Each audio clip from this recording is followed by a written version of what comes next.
All right. So, hey, Danny, welcome. I'm really happy to have you here and talk about some work order prioritization today. How you doing, bud? I'm doing great. I wanted to, I gotta throw this out there first. I gotta say what's up to all my maintenance maestros out there. I'm really excited for the content that we're, going to be bringing to them in this video. So, Danny, tell us a little bit about yourself. Where do you come from? So I am the regional maintenance supervisor for MOX. We cover the Kansas, Missouri, and a little bit of Illinois.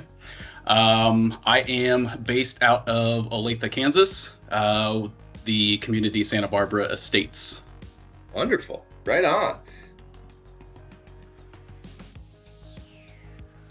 Cool. So we said at the beginning here, work order prioritization. So why is this something important that you feel like we should talk about today? As a maintenance technician and lead, and then as a community manager, I was always looking for different ways to be more efficient with my time, be more efficient with, my guys' time. And something that kept coming back to me was something that was shared to me a long time ago, back when I was a teenager. And it's just kind of stuck with me. But instead of trying to explain it to you, which would be cool if I just give you a little demo. Heck yeah, I am intrigued. Let's check it out. Awesome. This is my little demonstration. This is something that someone again shared with me a long time ago. The middle jar, it's empty.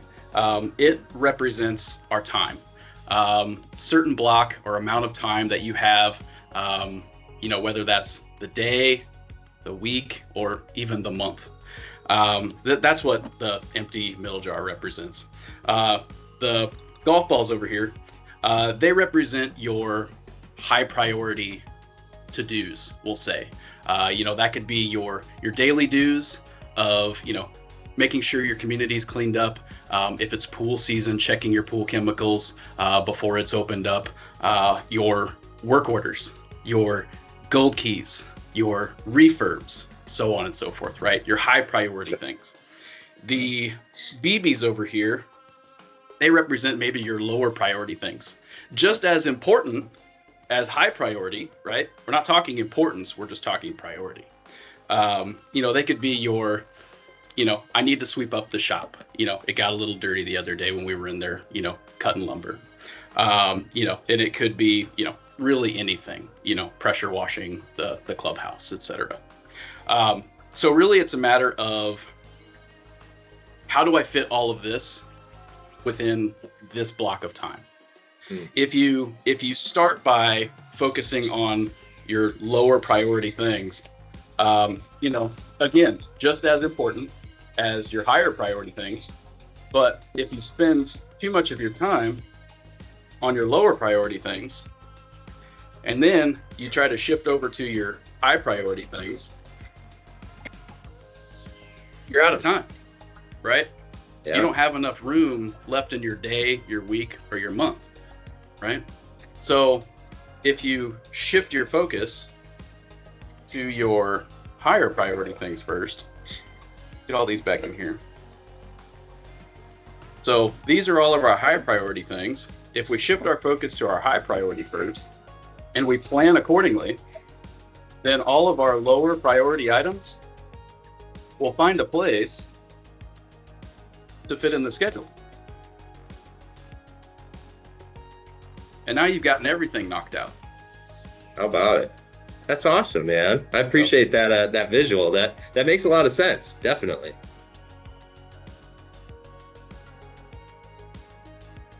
Well, Danny, you've worn a lot of hats at Yes. Maintenance tech, maintenance lead, regional maintenance supervisor, community manager. Now you wear the hat of professor. I feel like I've been taught in a very profound way with golf balls and BBs. I love it. But in all seriousness, how can prioritizing work orders, right? Prioritizing those low tasks, those BBs, and those high priority tasks, those golf balls. how can that affect me as a maintenance team member? Why do I honestly want to shift those things around and be intentional about it? It eliminates a lot of stress, Mm. in my opinion, throughout your day. If you know what let's just go based on a week. If you know what big ticket or high priority things that you need to accomplish that week, then it takes a lot of that stress off because your time is planned out.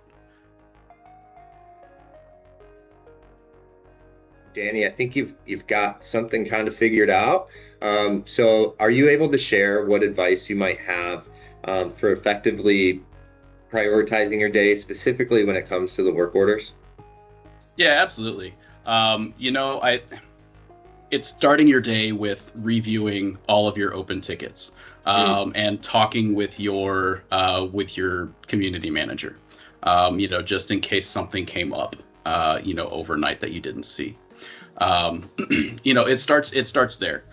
Knowing your schedule, seeing what you actually have going on that day, and then working through it. You start with your easy tasks or your simpler tasks, ones that might not take very much time, and then you can move into some of your tasks that might take a little bit longer. If you're just on tasks that take a long time, then plan those out. Yeah, it sounds like really the kind of the secret sauce is knowing what you have in front of you, intentionally creating a plan around that, and then executing it, right? Absolutely. We talk about PIMA all the time, but you're saying let's not focus so much on the adjusting. Let's focus on creating a solid plan at the beginning of the day with our CM. Look at everything, lay it out, and then execute it. So what happens then in the case of an emergency? You've made your plan, you're executing it. We know at communities things happen, right? It's kind of, to be honest, part of the fun of it. You never know what's around the next bend. But what's your best advice for adjusting in case of those emergencies? Well, see, this is the great thing about the plan is what's going on throughout that day. And so then that way, when that emergency does come up, it gives you the opportunity to reevaluate what's left in your day. And you can say, you know what? I'm gonna contact my community manager and say, hey, we need to put this job on the back burner so we can move on to, this sewer problem that suddenly came up. Yeah. Yeah, well said. I love that. When it's written down, when we've got the plan, then things just shift, right? This is now priority one, and then everything else kind of just goes back behind it.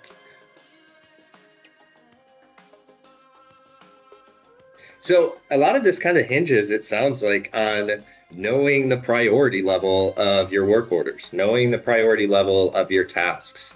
Uh, that can be kind of hard too, I think. As a maintenance team member, maybe I don't know what should be high priority and low priority. Maybe I don't know what's a golf ball or a BB. So who should I go to if I'm not sure?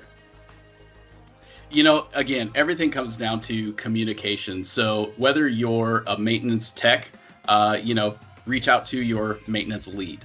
If you happen to be a maintenance lead watching this, then talk with your CM.